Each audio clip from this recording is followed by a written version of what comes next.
taga Iloilo. Shout out sa inyo. Shout out manda sa imo Ilonggo Vlogs nga ungo. Pakita ko sa inyo kung paano ang training ko din sa Negros. Ara okay, pakita ko si mo ang akon nga training oh, gakalapak-it lang na ang kasya ka sumbag ko sa kaugot sa inyo nga kaumol-umol ka mo.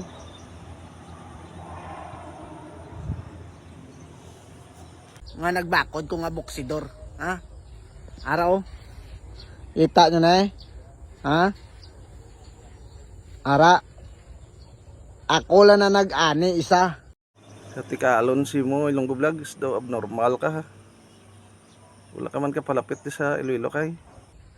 Buwas, sugdan ko naman ako. Ani.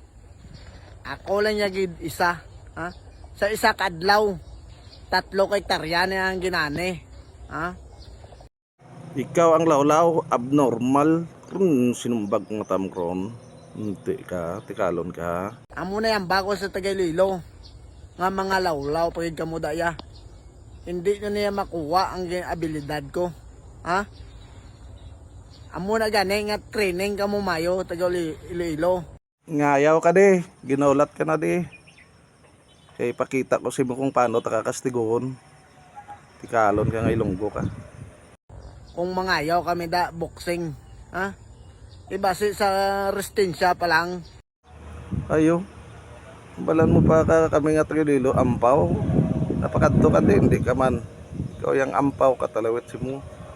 Kadto ka di, paano ka bliskad ka walo sa akon. Paslaw na kamo.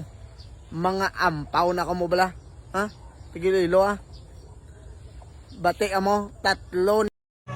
Mayo gani kay nakakadtos makmakag si si Ginggingli. Wala kami abi kay balo mo.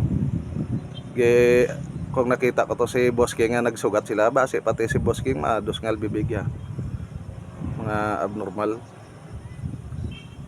Ginakonsumo siguro si makmakag si Ginggingli.